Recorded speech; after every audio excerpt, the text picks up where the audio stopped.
Right. So currently now, just typical. Worked all day, no issues, and now my mic has decided to pack up. So you should be able to hear me now. And let me try and get this mic working again because yes, it doesn't sound particularly good on this other one. Right. I'm going to just quickly change over to the normal mic, and then we should be good. Where are we? Right, that should be working. Let's start this again, shall we? Shall I play the intro? No, I won't do that to you. Good evening, everybody. Hello, and welcome to Forever Rugby on Forever Sports for today's Sunday Night Live. And what I was saying, and it's actually quite a decent intro for once, is what a weekend of rugby we've had, what a weekend of sport we've had, and what a week of rugby we have ahead. So much talk about, especially with sort of the URC teams and stuff like that. We've got Rugby Championship back this weekend. We've got press conferences coming back up from the BOK camp, so we can sort of hear exactly what's going on over in Australia and how they're sort of faring. We've got protest cricket back this week, so I mean, it's going to be quite a big week for the channel, just in terms of being able to get back into more of a sort of a rhythm. I think, after the British and Irish Lions sort of series, we've just sort of been jumping from one thing to another, and we haven't really been able to sort of get together a structured plan for the week, which we can now start moving towards, given the fact that most of the seasons are pretty much in full swing and pretty much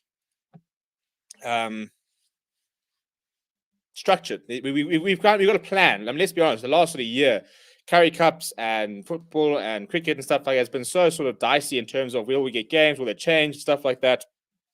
That now we've got a structure, we can actually plan our weeks and sort of plan our content and sort of try and line it up a little bit better and a little bit more consistently rather. But anyway, tonight's show, we'll be talking about, we also kind of do a bit of a Q&A on Sunday nights. We usually do sort of Q&As on Fridays and Sundays. Sunday's sort of a nice time to be able to sort of reflect on the weekend that was and sort of take a look ahead as to what we can expect from the week ahead. But so we'll talk about some big news that sort of broke today regarding the Emirates Lions, because now the Currie Cup is done, they're back to being the Emirates Lions, as well as the Bulls as well. Potentially signing a World Cup winner and Springbok legend. So some very, very interesting news breaking out there. And we'll start, I suppose, looking at the Currie Cup, because the Currie Cup group stages is officially come to an end. And the Western Province fans in the chat, I'm sure, will be very, very happy with live after, I wouldn't say scraping a win, but scraping through to the semi-finals with that bonus point victory against the Sharks yesterday. I saw a whole bunch of Sharks fans having a bit of a meltdown about Sean Everett and asking him to be sacked. From a Sigma Lions fan, I can just say I aspire to, complaining that our coach lost the last group stage game, so we only finished second. It sounds like very much a first world problem that I aspired to having. But so the way it sort of all sort of transpired is that yesterday we saw the Griquas and Pumas play out to a 13-all draw, which meant that the Western Province had to win by a bonus point or else win by a margin of 24 points in order to try and make it to the semi-finals. And they did just that with a very late try from JJ Kotz in the 73rd minute, sort of putting them in the lead with that bonus point before a intercept try from Edel van der Merwe did the business, got it all done, and secured the qualification. I'm just trying to find the log here so we can have a look at exactly how it sort of all played out. We will be putting together a official an official video, a Currie Cup preview on exactly what sort of review on the group stage and stuff like that, as we then move towards the semi-finals. So I was trying to get that sorted. I think this is what I want. Yes, that's what I want. I'm just going to have to edit it slightly. We're going to make it a bit bigger there. We're going to bring it in there. And we're going to bring it up there. And we're going to chuck this at the bottom. That's what I want. There we go. So those are the standings. That's how the Currie Cup ended. And, I mean, this is just, makes me physically sick, physically ill, how bad the Sigma Lions were. 24 points, 2 victories. 2 draws, 7 losses, completing. And by the way, the Pumas did the double on the Lions. 4 wins, 2 of them came against the Lions. It's the 100 minus 43 points difference that does it for me. Horrible. And on the back of that, there is potentially a big announcement. Well, not potentially. We know there is a big announcement tomorrow for the Lions. We'll talk about that in a few minutes. But the Cheetahs as well, for all that people were saying that they should have been in the United Rugby Championship and stuff like that, they also didn't have a particularly good season. 3 wins, just one more in the line. There's extra 4 points sort of coming from and then the draw as well. They lost points when they had to forfeit that game, but the Lions only played. I don't know why it says 11. They did play 12 games. I think they're missing a draw here. Well, anyway, the Currie Cup log has been a bit of a disaster from end to finish. But you've got to feel sorry for the Pumas. 34 points and just 1 point being the difference between them and the Western Province, not making the semi-finals. Despite playing, they had a better points difference. It was the Pumas' defense. So the Pumas' attack, but their defense as well, much better than the Griquas, the Western Province, the Cheetahs. So it's the defense that sort of kept them in. They didn't score as many points as the other unions. The Lions scoring the least amount of points, classic. But it's that defense, I think, which was quite impressive from the Pumas, and they just sort of managed to get results when they needed to, and probably more consistent than the Cheetahs who scored points, but just conceded far too many. 336 points. Same as the Western Province as well. Just conceding and scoring far too many points. The Bulls. It's the Sharks' defense has been the most impressive, but the Pumas' defense is not far off. I think that's probably the reason why they managed to get so so close to getting the semi-finals. So I'm quite disappointed about the Western Province qualifying, and I'll tell you why. If we're going to be very honest, and Western Province fans in the chat, you can sort of back me up here. I don't think the Western Province deserves to be in the semi-finals. If we're being very honest, if we are being brutally honest, if that Western Province, remember that of these 6 wins, one came to one of the 2 losses the Bulls suffered came in that first week when the Bulls were playing the Rainbow Cup final over in Treviso. And the Western Province beat that club team with a bonus point victory. So that was 5 points. Now, even if small things, if you take away the bonus point, for example, would they have gotten a bonus point against the Bulls side that only conceded 260 points? Not that it's that's few points. But are the Western Province beating that Bulls side? Probably not, in my opinion, especially the match was at Loftus. So if they had lost that game, even if they had gotten 2 losing bonus points, they would have been on 32 points. They wouldn't have qualified. So snuck through have the Western Province, and I really hope that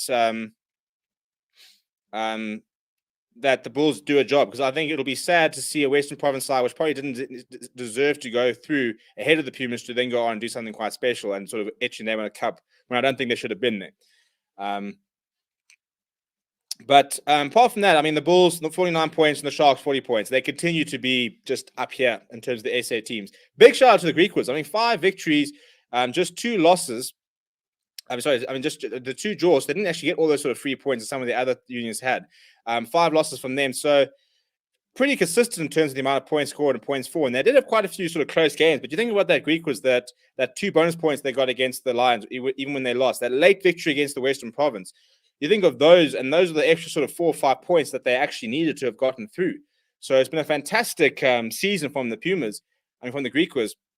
And good on them. Good on them for getting through. And I think that this was going to be an interesting game, the Sharks versus the Griquas, because the last time the Griquas were at the Shark Tank, they actually they beat them despite having quite a few yellow cards throughout the match.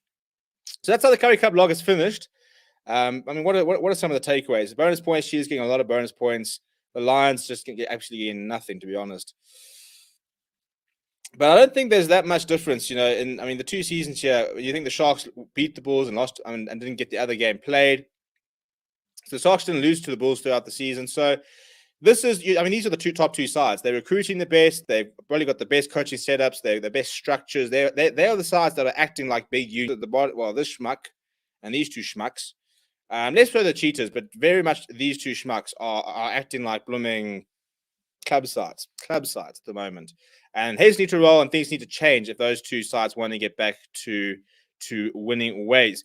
But yeah, that's how the Currie Cup is finished. So I'll just go on that and start that first, and then I'll sort of get to the chat and see who's there and talk about our sponsor as well. Try and do things a little bit different. Spice things up to keep the entertainment coming. Right, so from what I've saw and from when everybody was talking about the fact that I was muted and you guys had a couple of moments of bliss when you couldn't hear me. I see Kay Dixon's in the chat. Good evening, Katie. Hello, Tian van den Berg. Hello, KPMG. Hello, Louis Smith. Good evening, Sean. Hello, Matthew. So Louis Val says, do you like Western Province in? No, I don't think I should have been in there. Vic says the Cheetahs scored a lot, conceded a lot this season. Kay Dixon says Pumas were biting their nails earlier. Yeah, shame. And apparently they were on their road back to nail spread. So I don't even know if they actually managed to watch the game, but they wouldn't have been happy with that, the way, especially the way right at the end there to go down. Zanzi Comic Club says the Golden Lions only do very well in World Cup years. Well, 2 years' time. I'm looking forward to that. He says, as a province fan, nope, we don't deserve a semi-final spot. The Pumas were unlucky. Sean Farrell says the Pumas showed that defense helps them win games. Unfortunately, they didn't get in the semi-finals. I feel Western Province got lucky, in my opinion. Very, very lucky. Louis says Province should win now. And Zanzi Comic Club says, put it this way, we will be fooling ourselves if we think anyone other than the Bulls or Sharks are winning the Currie Cup. Well, I think that the Griquas could potentially do a job against the Sharks. I don't think they can go all the way, but I think they could potentially do a job. Vic says the Western Province need to lose that match. Maybe that could have helped the restructure with coaching. Well, I think that's what sort of forced the hand with the Lions in many ways. Matthew Dixon says, imagine a Griquas versus Western Province final. I mean, that would be a final at Tafellaga Park in Kimberley. So it would be really, really cool. But I don't see it, unfortunately. Louis reckons that Griquas should win. And Mzansi Comic Club says, I'm a West Province fan, but no ways they're winning the Currie Cup. And Kay Dixon says 10 out of 10 final. I mean, I'd love to see the Griquas go to the final and shock at everybody. But I could see them beating the Sharks. I don't think that would be as big of a shock as everybody thinks it's going to be. Because this Griquas side, when they pitch up, they can play. And the Sharks side's been quite inconsistent. You know, one day they're beating the Bulls quite well. The next day, you know, they're struggling against the Griquas. So it's quite an inconsistent Sharks side with a lot of changes happening to try and blood quite a lot of players ahead of the Rugby Championship. Before we talk about the restructuring in the Lions as well as the Bulls' potential signing and talk about the week ahead, we are going to say a very big thank you to Manscaped, who are currently supporting the channel. You can get yourself 20% off as well as free shipping using the code FOREVER on manscaped.com. They are the #1 brand for men's below-the-waist grooming needs and have got the right tools for your family jewels. You can get your hands on one of these puppies, the Lawnmower 4.0. Comes in a very cool little packaging over here, which is currently Steve-proof. I can actually show you. Yeah, you see a nice little premium product, this little box over here. That's what the item looks like. It's got everything it's got everything you could ever need, really. It's got a little light. There's your little light. It's waterproof. It's got skin safe technology, so you don't have to worry about cutting too many things down there, as well as wireless charging. And it's waterproof so as well. You can make showering the best time of your day. So 20% off as well as free shipping. Use the code FOREVER at checkout as the promo code on manscaped.com. Big shout out to them for supporting the channel. If anybody else out there wants to support the channel, get in touch. I've got my email address down there, and in the comments you can come and chat about if you want to put your brand on here. You know, we're talking like, you know, we need a beer sponsor. You know, I could say this beer is brought to you by. I mean, so if any breweries are out there, we consume beer on the channel, we consume brandy on the channel. You know, we're up here, we're available. Come and chat. But thank you so much to Manscaped, who are supporting us at the moment. Big shout out to them. Hopefully we can be with them for a while to come. But there are lots of different opportunities if anybody else wants to get involved. Right. Restructure at the Lions. Thank the Pope. Thank the Pope's sister, the Pope's parents, the Pope's dog. Thank everybody. There does seem to be a little bit of a restructure. It's not quite the restructure we wanted. And the reason I say that is it sounds like Cash Van Ooyen will, in fact, still be the head coach of the Lions going into the United Rugby Championship. But he will have new look assistants. And on the one hand, that's a good thing. We're getting a couple of new bloods in.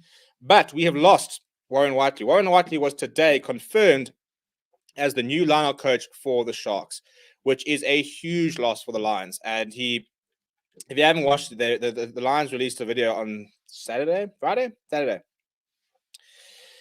saying farewell to him. And it was quite an emotional interview where he sort of opened up about what the Lions mean to him. And, you know, he's been at the union for 10 years as a captain, became the Springbok captain through the Lions. So he leaves a Lions legend. But, you know, how typical is it at the Lions right now that one of the key personnel who I think has got a very big coaching career ahead of him, very important in the union, we've lost him as well as losing players like Courtney Skosan, Dylan Smith, Marvin Ory. Who else we lost just this year alone? You know, last year, Malcolm Marks, Tyron Green. Just so many players and so many coaches, you know, jumping ship. So the restructure at the moment, apparently, we'll see a bunch of new assistants coming into the Lions. And I'm interested to sort of see how the Lions negotiate the next couple of years, because we've got a Currie Cup season next year, which will run at the same time as United Rugby Championship, which means we need two sets of coaching staff. So if we look at the Lions' current coaching setup, and I want to go and check out the website now, we can sort of talk about it. According to Report, who do know a lot, I mean, they're sort of your best for your leaks and stuff. They are reporting that Ivan van Rooyen will be backed as the head coach of the Lions. Apparently, they approached former Springbok lock Victor Matfield, but he said no, and I'm quite glad because I don't think I wanted him as a head coach. I wouldn't have minded him being involved, but I don't think that Victor Matfield is head coach material just yet. He just doesn't have the credentials. Go out and coach and show what you can do. But apparently, Van Rooyen is going to be supported by a whole bunch of ex-Springboks in the likes of Jacques Currie, Albert van den Berg, and Ricardo Loubser. So apparently, Van den Berg will take over as the team's forward coach. He's been working with the Griquas. So, I think that anybody that's working with the Griquas at the moment are doing good thing. I think that forward pack for the Griquas is not a bad pack at all. I think it's their backline which has been sort of gathering the headlines. But he's going to basically take over Warren Whiteley's role. Loubser will be he was the Springbok assistant during Heineken Meyer. He will become the team's attack and backline coach, while Jacques Fourie, probably one of the best defenders the game of rugby has ever seen, will be appointed as the defense coach, which he did for the USA during the 2019 World Cup. So on paper, these are some good people to have in. We're talking about a Springbok assistant coach. We're talking about the assistant coach for a team which, despite not having any resources, are in the semifinals.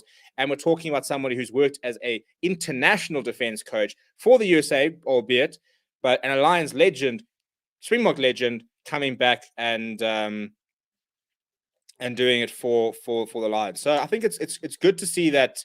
I'm very happy that Jacques Fourie come back. Albert van den Berg and Ricardo Loubser, we don't. The problem is back then, especially during sort of Heineken Meyer's tenure, we didn't really know much about what was going on with the coaching staff. We're far more sort of up to date with what's happening these days with the way that the current Springbok setup operate in terms of knowing exactly whose roles who and being able to meet them and being able to sort of understand what's going on. So it should be very interesting. So if you look at the Lions' current setup, and I'm going to have a look at here, and we can sort of see how it's all going to sort of play about the Lions' management at the moment. So at the moment, our attack and back coach is Zwakhe Mkhosi, who's actually supposed to be quite highly rated. We've got Sean Erasmus as well, who's currently the defense coach. And look, he's very, very good as Sean Erasmus. He had a very good school record, but that defense at the moment it's like a crater or a sieve. There are that many holes in it. So I don't know if it's a case of. I don't know if it's. We can all put it on Sean Erasmus, but whatever the current setup is, it's not really working. Warren Whiteley is currently the forwards coach. So he gets replaced by Loubser there. By Albert van den Berg. And then Loubser, the team attack, the backline coach, and then Jacques Fourie defense. So it is quite a big overhaul. But one would imagine then that I reckon we then see Sean Erasmus go to the Lions Currie Cup side as the head coach, and I reckon they take some Mkhosi with them as the attack and back coach. Julian Redding-Hastings for me stays as the scrum coach of the Lions. I think that that front row is operating and will do well there. And apart from that, there's not too many players that I think will sort of move. Those are the main sort of coaches. So interesting to sort of see that exactly what the restructure will be. They've been saying for a while that there will be a restructure of some sort of manner. There's also a lot of other sort of external coaches. I think they've got Philip Lemmer, who's the breakdown and collision coach, apparently. Got a couple of analysts, got a couple of sort of specific roles. But I tell you what, the Sharks coaching staff is so stacked that it's good to see the Lions now adding some big names and some experience to their coaching setup. So, it's difficult when you look at Ivan van Rooyen. The fact that we've got pretty inexperienced coach. Somebody like Zwakhe Mkhosi, he's born in 1988, so he's 33 years old. It's a very, very young coach. Sean Erasmus has got more sort of experience. He's a bit older, he's in his 40s, but hasn't had that much experience at this sort of the highest level. So I think we've got talented coaches who I think include Ivan van Rooyen in that, even Warren Whiteley, very, very young coaches, very inexperienced coaches. So, Jacques Fourie, look, he's not exactly old in his coaching career, but Ricardo Loubser is part of a Springbok setup, so he's been around. Albert van den Berg in his late 40s, so he's been around. He's coached at a decent level. He's been part of decent levels. So, I'm happy with that sort of experience. So, look, it can only get better, really, for the Lions, can't it? But it is interesting that they have decided to back Ivan van Rooyen, which I think is a very brave call after what we've seen. So I'm trying to scroll up to them in the comments. So Louis says, hope all teams raise their bar of talking about the Currie Cup semi-finals or United Rugby Championship. I agree. 11J says, I don't think Cash is a problem at Lions. I think they just need more experienced players. I think it's a bit of a combination. I think we've got inexperienced management leading inexperienced players. So we kind of need a bit of both. Kalix says, I hear people want Razor. I just think for the Northern Hemisphere, a coach that has experience might help the Lions. Yeah, 100%. And Katie Dixon says, especially after Ian Foster's contract got renewed and tons of people had mental breakdown about it because they wanted Razor. Local Lions, not British and Irish Lions. Yeah, look, I mean, we take him, eh? I would definitely take him. Let me dream about getting him, but it's unfortunately not happening. Contender says, if we saw Matt Field as coach, it would have been like what happened with John Smith in 2013 to 16 and 17. He was head coach then. He wasn't head coach. He was the CEO. He didn't coach back then. I don't know if he was involved in coaching at any time. I don't think he actually ever did officially coach. He was CEO, which I thought was a bit of a strange call.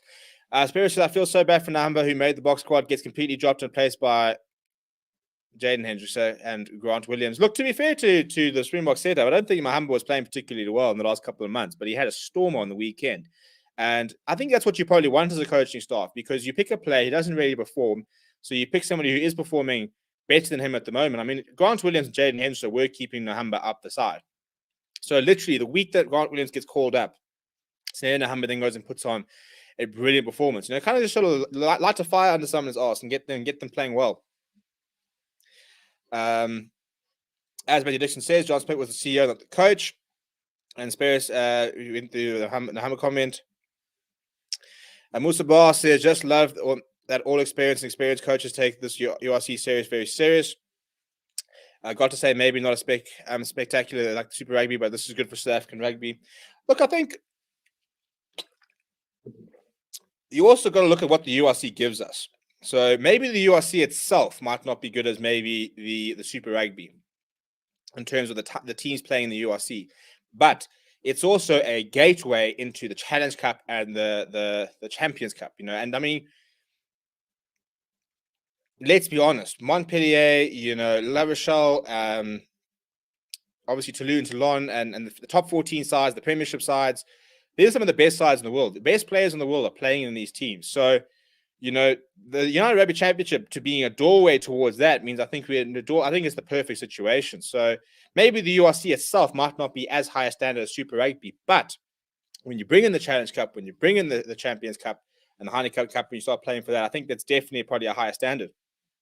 And you're playing against far more types of opposition. You're playing against French teams, English teams, Scottish teams, Irish teams, Welsh teams, Italian teams, as opposed to just Australian and New Zealand teams, and maybe one Argentine side or a Japanese side. So there's far more sort of varied, varied teams, which is nice. And I think overall, I think the move to up north, it's such a no-brainer in so many levels. Between the money, between the time zone, it's a match made in heaven, really. Whether the Springboks then think about going sort of Six Nations, that could be a conversation we're going to have. But at this stage, not so. But I think the URC will be good fun. I'm excited. I just thought the Super Rugby was getting a bit stale, to be honest. One of the big teams should get Devin Williams for Pumas. Devin Williams was at Stormers, I think, for a while. Never quite cut it. It's not the worst team. I think there are other players I'd like to get probably before him. But how do you think the SA teams will do when the Rugby Championship starts? I'm nervous for the SATs. I don't think the Bulls will. Look, they've got Leinster up front and Sharks have got Munster. But I don't think those two teams, I think the Bulls will probably be okay for the first couple of rounds. The Stormers, I think, will struggle until they get their Springboks back. And I think the Sharks might be able to get a result or two. But when they get their box back, they'll be a very good outfit. Albert van Lingen says, not going to go well at start of URC. Do you see us winning the Rugby Championship? I don't know, actually. I'm kind of on the fence about that. I want to see us. I want to see how we play against Australia. I want to see what New Zealand do to Argentina, and them sort of make that call. I'm hoping Lions bring back Eddie Fisher from Pumas as well. I think we have to. I genuinely think we have to look at either or George Whitehead. I wouldn't really mind either. They're both playing well at the moment, but we have to bring in a fly off. We cannot just go into the Rugby Championship or the URC with just Jordan Hendrickson. I think he's a superb player, very good talent, but we need some depth there. Louis says, I rate Devin Williams higher than any other fullback in SA. I mean, Warwick Halant might have something to say about that, but fair enough. When will rugby link all its calendars with the northern and southern competitions? Well, I think this is the first step, isn't it? Us going to the north, and you know what? After Sanzar pretty much said, Buggy, you guys, we don't need you for Super Rugby. I'm glad we've sort of said, well, here's the middle finger. We're going to go out to north. We're going to go and earn pounds. We're going to earn some euros. And, we're now aligned with more nations, so now it's pretty much the two nations over there in Australia and New Zealand, and if they're now including Fiji and Samoa, which is good. But the majority of the big nations are now going to start sort of aligning themselves, which is a good thing, really. It's going to be quite weird seeing us playing rugby in December. I mean, I think there's a Christmas Eve game and Boxing Day rugby. I mean, I'm going to have to invest in like 14 screens. We're going to have Test match cricket over there. We're going to have Boxing Day Premier League. We're going to have Boxing Day URC. We're going to have like 14 of us just doing watch-alongs at the same time. It's going to be absolutely amazing. Holiday sport. I'm in for it. I'm in for it. Tennis de Beer. Yeah, I like Tennis de Beer. I think he needs a bit more sort of time to sort of develop and he kind of needs to be a number one somewhere. Not prop, but the first choice fly off. Spera says, do you think against the All Blacks they're going to go Kitshoff, Marks, Malherbe, or one and Chair Bongi, Malherbe? Because I think they're going to keep Trevor on the bench because he's good off the bench. Yeah, I don't know what they're going to do with Trevor because he's been very good off the bench at Loosehead. Played pretty well starting at Loosehead. So I don't know what we're going to do with Trevor because you obviously got Vincent Koch. Oxen chairs and that nothing to warrant dropping him. So it's a tricky situation. It's a nice situation to be in. Albert van Lingen says URC going to be very tough on SA traveling teams. And LaRue Smith says David Creel's better in my opinion. Yeah, he's playing nice rugby. There's Creel. He's got a lot of development to do. Matt Moore and Billy Engelbrecht from the Pumas should be bought by Lions. Add some grunt. I like Matt Moore. Obviously, I'm always a bit biased. I watched him playing at school. But he's a very, very talented player. But in terms of the Lions, there is an announcement happening tomorrow. They've said big announcement. In fact, they said announcements. Who is coming to Joburg is what they said. Announcements coming tomorrow. So one imagines that it's going to be the three coaches, Albert van den Berg, Ricardo Loubser, and Jacques Fourie. So keep an eye out for that announcement tomorrow. When it is announced, we won't go live. We'll put out a video and let you guys know what's going on. We'll watch out for it. So especially Lions fans. I don't think there are any Lions fans in the chat. I think it's just me all the time. It's a bit lonely, isn't it? All by myself here. Anyway, but the Bulls are doing Bulls things, and they are looking to bring in a World Cup winner. And they apparently are looking at, they've initiated negotiations with bringing Bismarck du Plessis to Loftus. Now, this is where I get pissed off with the Lions. The Lions need a hooker. The Bulls, also need a hooker whilst they don't currently have Johan Grobbelaar. Who needs it more? The Lions. What do we do? Bring back Yanni du Plessis. What didn't we need? A tight head. Now we need a hooker. We've got du Plessis that's available. Bring him back. Play him. I know he's old, but he can do a job. We talk about the Lions needing an instant fix. The fact that Bismarck du Plessis is going to go to the Bulls is, it's getting a bit childish now. It's not fair. The Bulls are just, the hooking options are going to be Bismarck du Plessis, Jan Grobbelaar. Apparently now Johan Hendrik Wessels is going to be sort of back there long time. It's getting a little bit childish with the amount of sort of talent that they've got at in any position. And Jake White was speaking. I don't know if you haven't watched the interview, you can go and check it out earlier. He's talking about the average age of the Currie Cup, and he says he wants to bring up the average age. And he says at the moment, Currie Cup is being played by players who are too young and not experienced enough, and he wants to be part of sort of making that older and sort of making your average player. Because he says, I think he's right. The standard is not going to lift as long as the sort of average age of teams are like 22, 23 years old. Your average age of a team should be sort of 25 plus, really. When you've been playing professional rugby for 5 or 6 years and you're experienced, you can't be in your first, second year of rugby, everybody, and especially playing at the highest level. So he's been trying to sort of bring up the average age of playing and trying to back more sort of players who are in their peak and bringing in youngsters, but not only having youngsters, which is what like the Lions only have. So yeah, it's gonna be a bit of a disaster. If they get, how many more players do they need to bring in? How many players can the Bulls bring in? How are they still affording this? Bismarck du Plessis will not be cheap. So there's a lot of undercutting side deals, sponsorships, we'll buy you cars, not put you on the salary cap happening at the Bulls, because there's no way that they've got the squad at the moment and they're paying them all with that 60 million rand salary cap. Not a chance. Not a chance is that happening. But to expect something more on that over the next couple of days. Apparently, it looks like the negotiations are looking quite good. Yeah, I just sit there looking at that Bull side and thinking, how will we ever compete? Kay Dixon said, I think weather and seasons affected a lot. We talked about the URC. You're talking about the rugby calendar. Yeah, it does in many ways. I mean, it's going to be weird for us, for example. We saw games being cancelled for Lightning last year. When have you ever seen that happen? You know, rugby's usually done by November when we go overseas. It's very much a winter game, whereas now it's becoming much more of a summer game, which is going to be interesting. It's going to be quite interesting to try and adapt to that. And that's why I don't understand why the Currie Cup starting in January. I would have had the Currie Cup starting in like May. Louis says someone should please steal Lomikis from Cheetahs. Well, he went to Scarlets, wasn't it? I think it was Scarlets. Went one of the Pro 14 sides. Apparently didn't train particularly well, and they released him. Do you think Evan Lewis, Edel van der Merwe, and Stravina Jacobs are upcoming box? Evan Lewis, definitely. Edel van der Merwe, I think, is maybe.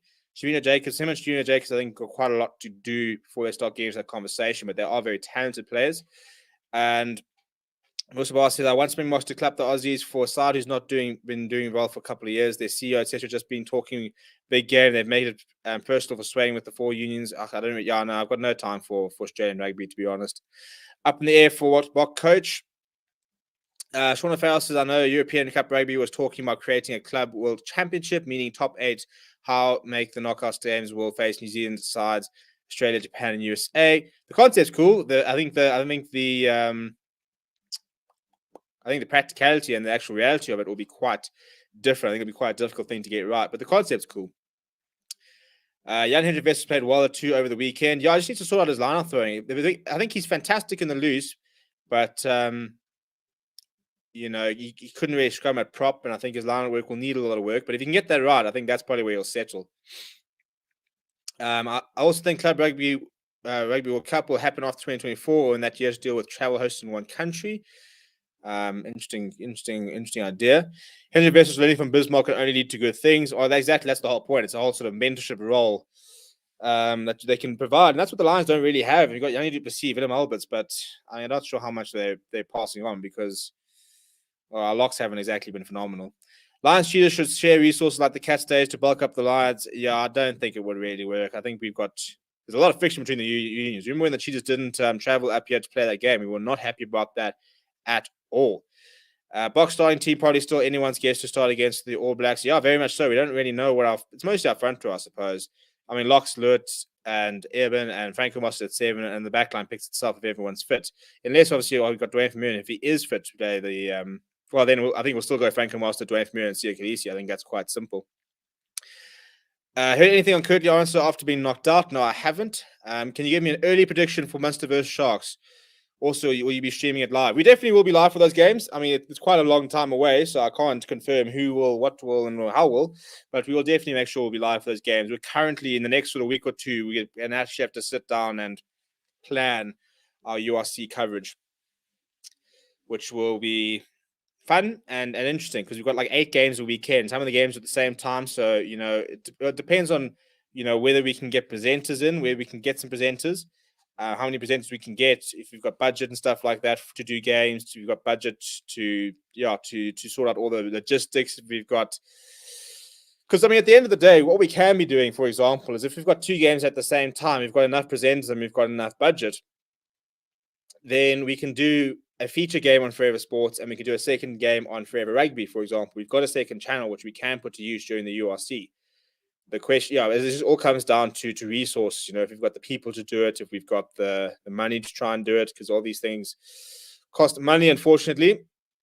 So if you'd like to see us doing more watch-alongs, you can become a member of the channel and support us if you can, which would be really, really cool. But obviously, no expectations. We've also got quite a cool thing we're hoping to launch this week. I don't want to give any sort of hints away as to what we are launching, but hopefully should have some interesting news in the next couple of days that a couple of people have been asking for, and we're busy doing a lot of work behind the scenes about that.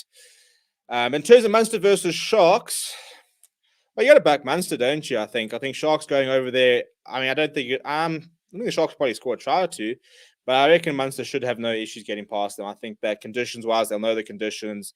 The Sharks traveling. I mean, you look at that Sharks side. A lot of these players will be playing their first game outside South Africa. Now, some of these players would have never even been to Ireland. So, yeah, I mean, I back Munster to get quite a comfortable victory there. I think it'll be a bit of a rude awakening to the Sharks. You never know, though. They could sort of pitch up and suddenly do something special with the occasion, but I'll be surprised. I'll be very surprised. Do you think when Ninaba and Russell leave the box eventually, who do you think will go back to how? Do you think we'll go back to how he played in 16-17?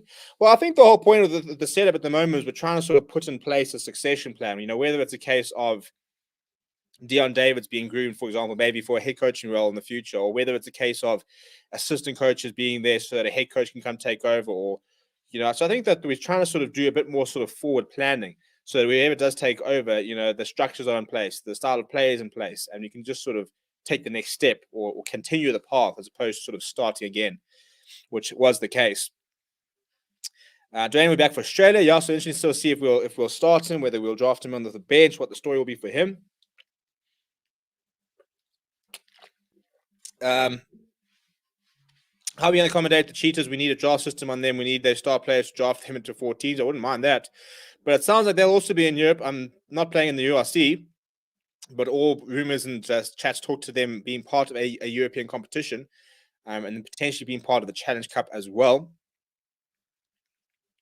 Vic says Dylan Richardson also needs to transition to hooker. That's the best option for him becoming a BOK. I'm not convinced, I think flank's he's probably got more chance. I don't know. It's a difficult one. I don't think he's really big enough to be a South African hooker. Look at Joseph Dwebe. You look at Malcolm Marx. You look at Bongi. They're big. They are big, bulking ball carriers. Yes, they're very good over the ground on the ball, but they're very big. So I don't know what's going to happen with Dylan Richardson, but there's just so many loose forwards at the Sharks, which makes things quite difficult. Imagine Bulls and Greek was final. I don't even think I can imagine. I think it could happen. I reckon in fact maybe I'll put money on it. I'd put a money on a Greek was upset. Jasper should be on bench if Dwayne comes back. Well, I think that a bomb squad of Kwagga Smith and Jasper Wiese and Marco van Staden would work quite well. Because you've got Franco Master who can play at lock, and then you've got a bit of bulk, two fetchers coming off the bench. So I think Jasper Wiese, Kwagga Smith, and Marco van Staden coming off the bench with Franco Master, Sia Khaleesi, and Dwayne Vermeer starting. I think that's pretty quality, if you ask me. Sorry, definitely don't want to see the 2016-17 box standards return. Bad years, bad years. And I feel robbed. Because all the Lions players got the flack for that thing, and I just think it was a case of new coaches not being able to bring back the best players. There were players there that probably shouldn't have been there, but I mean, there were players there that deserved to be there that didn't get the best time. I mean, something like Warren Whiteley, for me, would have been part of the Springbok winning World Cup squad if he was fit. So I think he was good enough to be a BOK. I think something like Courtney Kassan was probably good enough to be a BOK. Maybe not Ross Cornier, maybe not Andries Coetzee, but it's sad that during the time when the Lions were doing so well, and we were so excited to see so many Lions players playing for the Springboks, it was just then doing terribly. So it was a tough time. That's we should rest a bit. We might not play. I suppose he's had a couple of weeks off now. I mean, Matthew Dixon, I don't want to say anything, but I mean, that could be it. You could be on something. We'll announce in a couple of days that we want to make sure it's whatever. I mean, we want to make sure that whatever we do, we pride ourselves on always doing quality, as you like to sort of see, So we want to make sure that when we launch things, we want to make sure we get it right and we can deliver a quality product no matter what it is we are showing you, giving you, selling you, begging you to do. Bulls or Leinster? Now that's a big one. Now I reckon I'll probably go Leinster. I think the Bulls. I think it was a full strength Bulls side. I reckon they'd have a chance, but I think I'm going to go with Leinster. Similar reasons for the Sharks. I think that the conditions will be take a while to get used to. I think the Bulls. I back in the Bulls to lose the first game and then go on to win the second game. Bulls are building Springbok team crazy. No, they're just building everyone. Everyone should be playing Australia's. They are getting a 3-week rest time. Yeah, that's why I say I don't think we need to worry about players having rested because they haven't played since last weekend. They're going to play next weekend. So plenty of time to have had a rest. Saw the other day a South African team nearly signed Colby. Maybe it was the Bulls or the Sharks. So apparently it was the Sharks. That was the rumors I saw. It was never going to happen. It was never going to happen. Colby is earning €1 million a season, which is about 16 or 17 million rand. We currently have a salary cap of 60 million rand. So that's almost a third, by the way, of the entire salary cap. They could never afford Colby. If they signed Colby, there would have been some very, very creative accounting going on there. Apparently it was the Sharks. That's what I heard. Quite apart from anything else, where the hell were they going to play him? They've got Apele Fassi, Yao Penkle, Spoon Corsi, Lekanyo flipping Makazolo Mapimpi. Take away Lekanyo that's 4 outside backs for 3 spots. They've still got the likes of a Currie Bosch is now playing at fullback. You've got Anthony Falmick, who's pretty decent. You've got, and then are you going to add Ches and Colby to that? I mean, where were they going to play him? I don't understand. If it was, I mean, from all I heard, it was the Sharks, the Rock Nation connection, and stuff like that. But I don't know how they were ever going to plan on signing him. The Bulls, I can understand, start straight in at full back for me. But I don't know where the Sharks are planning on playing him. Are we going to URC? BOK won't see as an ex-Blackline player as head coach for a while. As we go into URC, BOK won't see an ex-Blackline player as head coach for a while. Not sure what you mean by that. Sorry, I might have to clarify that. Lions or Zebra? How about the Impalas? Can I just not pick someone? Can I pick somebody else? The only other non-animal options for that game. Probably Zebra, to be honest. Look, the Lions couldn't have asked for a nicer fixture. Like, it's not to say that Zebra are bad, but out of all those sort of teams and stuff like that, it's probably one of the nicer fixtures they could have gotten. But we need a lot of things to happen if we want to try and be competitive. Matthew Dixon, Sharks would play him at inside center. Eish. Look, I mean, he could play anywhere, but I think inside center is probably the biggest push. You never know. You never know. You could play Lekanyo Ahmed inside, you could play Taylor Colby at outside. Hey, you could have fun with those lineups. You could probably push maybe you play Lekanyo Ahmed inside center, you play Spoon Corsi at outside center, and then you play Taylor Colby on the wing and just out and out attack. Achusen, Colby access would be spicy. Lots of flair. Bulls don't have Apple anymore, so Colby would have been a great signing, I think. Look, it's not like the Bulls don't have players. They've just got Currie Arendse back. How many scrum capped wings do they need? You've got Stravina Jacobs, Madosh Tamwe, David Creel, Richard Creel, Currie Arendse, Cornel Hendricks. Those are your wing options at the moment. Yes, Cornel Hendricks has been playing inside center, but they've got extra. They've got 6 outside backs without the likes of a Colby, without Jan Goosen shifting to the back 3, which he can do. The Bulls don't need players. The Lions, on the other hand, we need a fullback. So, maybe it was us. Maybe the Lions are bringing Colby back. Maybe the announcement tomorrow is that we're bringing Malcolm Marks back. It's not. I can tell you right now, it's not. But we can dream. Is it me, or do SA teams easily get injured? No, we're just that big that we injure each other. I'm very interested to sort of see the physicality of the URC and because obviously the Boks always sort of try and bully other sides. That's what the Boks do. So it's going to be interesting to see how much our local teams can try and do a similar thing. How physical we'll be, how we'll cope. It's going to be very, very. I'm so excited for the URC to see some new teams, new players, new environment, new stadiums. I think I'm going to have to put a world map over here. I'm going to start sort of pinning places where we need to go and visit when we go on the Forever Sports World Tour, which is unfortunately probably many years away. But I will do it. We will go on tour one day. I mean, we might go on tour in the next couple of months down to Cape Town. Maybe we should set up a GoFundMe for Lions to get a fullback. Let's do it. Who's contributing? I'll contribute. Who are we getting? But we need to know who we're going for. We can't just say a fullback and we end up with Tristan Lates. No offense to him, he's just 67 kgs and played about 4 professional games. I'll take Dylan Lates, but so I think we need to be sort of specific. Who do we want to go out and get? Are we putting a GoFundMe page to bring Stuart Hogg to the Lions? Yes, we can get behind that. I can get behind that. Let's bring Stuart Hogg to South Africa. He's got unfinished business down here. Colby at the Lions. Put that red card away. We need him. URC with fans going to be epic. I hope that we have fans here because we've got a couple of months to sort out shit out here. So you never know. We could even see fans down here.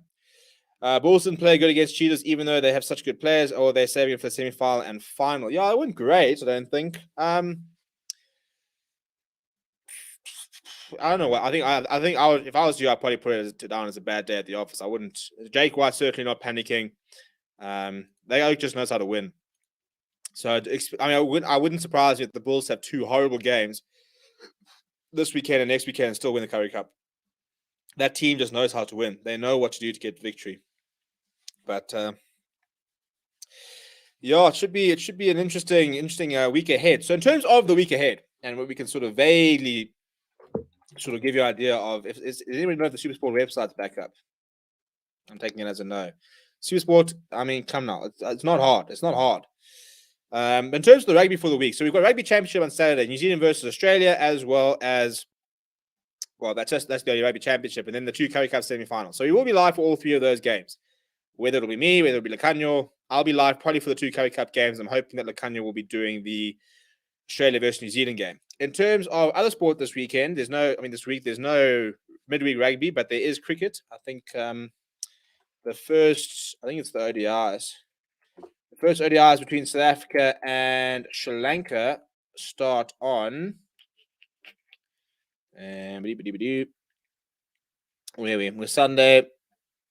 It starts on first ODI, 2nd of October, so on Thursday. So Thursday the cricket starts, and it's international break for footy. But in terms of what you can expect from us, obviously we'll have some press conferences from the cricket. We'll have press conferences from the BOK squad, which we're chatting them over the next couple of days, and also the build up towards the Currie Cup. And just best believe in the behind the scenes, though, we're going to be busy scheduling a very, very busy couple of months. Come the end of September, we're going to be pumping out content. Louis says 1 Ox, 2 Koblar, Thomas, 4 Eben, Luet, 6 Dwayne. I don't think they'll ever move Dwayne from 8. 7 Mustard, 8 V. So look, if you're gonna go with a bit of a second string side, I would go Dwayne at 8 and Marco Mustardin at 6, and probably Jean-Luc Dupré at 7, for example. I wouldn't mind seeing Koblar. I don't think Thomas Toy disgraced himself. I don't think it was phenomenal. Eben Alert is a safe combo, so you're chilling there. Divan Rousseau should get more game time, and Chance Swanepoel should be back soon. Yeah, well, I mean, we've got a couple of injuries we need to sort out. Gianni Lombard going was massive. Losing James Valencia didn't help as well. Are you going to stream a live watch along for Jake Paul versus Tyron Woodley? No, I'm not. I can guarantee I'm not going to watch that fight. I'll check the highlights in the morning. Quite apart from anything else, I just don't know enough about boxing or any sort of fighting sports. Obviously, I watch it every now and again. I watch the big ones, but I tend to only do a watch along on something I kind of know what I'm saying. So boxing and UFC will be pretty far down the list. Probably go. I can do footy, cricket, and rugby. I'm sorted there. I can do tennis. We can do tennis. I play a mean game of tennis.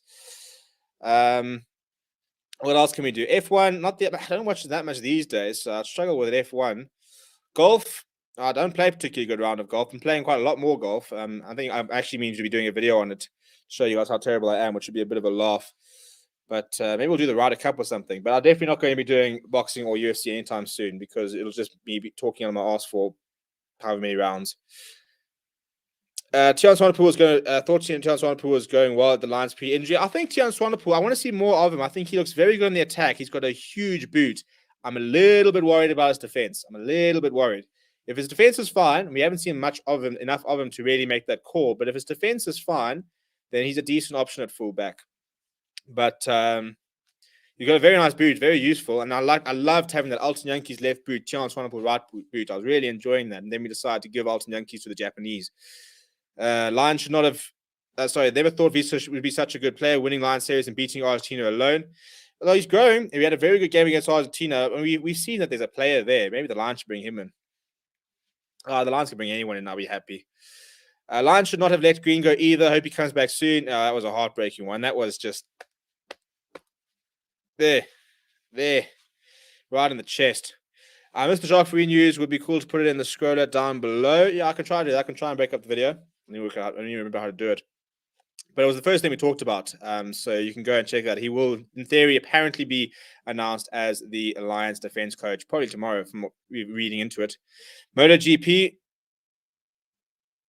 Yeah, I think that's probably even lower than UFC and boxing, to be honest. I suppose Brad Binder's doing it, so maybe we'll have to go check it out. I can only watch so much sport, eh? How does cricket watch along sound? Is it you rambling on? So I don't do cricket watch alongs, to be honest, because I think that it's too long and too. I can't do it by myself. I think if we were to do cricket watch alongs, I'd have to have a panel, and we'd have to just be very, very casual about it. You know, rugby and football are very easy to do because things are happening pretty instantly, and the match is done in 90 minutes. You know, I mean, to sit there and do like a test match, look, I would love to do it. I could think of nothing better than parking off a pub with 4 other guys and just chatting about cricket the entire day. But I need support. I think if me in the comments for 8 hours in a test match, we might hate each other by the end of it. But when the T20 World Cup rocks up, we might start looking at doing more sort of that sort of stuff. Why don't you do WWE? Jeepers, I haven't watched WWE in decades. No, I lie. I watched it with my digs mate once when they were showing a repeated varsity. Memories there. We're good enough to beat Sri Lanka. We definitely are. We just need to sort out our cuck and probably get rid of the coach, to be honest. So I'll do a couple of cricket videos this week as we prepare for this weekend. Launch, try and get CJ Stander out of retirement. Please. I would take CJ Stander tomorrow. How about Formula One? I used to be very into my Formula One when I was growing up, and Shumi was dominating. I was always a big Ferrari fan, but I haven't watched it lately. Obviously, watched a bit of Drive to Survive. But I don't think I watched it enough to warrant. You know what it is? I feel like such a fraud trying to talk to you about something I don't know enough about. If I don't back myself, I'm not going to talk to you about it. So I suppose we could do it literally as I watch along and sort of educate myself. Maybe. We are Forever Sports, so we do want to bring in more sports. You guys are all here because of the Ruggers, which is fantastic. But I'd like to do some more footy, like to do more cricket, like to sort of do some special events, you know, like a Ryder Cup, like a Wimbledon or something when they happen. But yeah, I think we're gonna wrap up there. Going for almost an hour. So just thank you everybody who's tuned in. Please do smash like on the video. If you are new, please do subscribe to the channel as well. Hopefully have some press conferences out for you tomorrow between Temba Vuma. We should have a couple of days.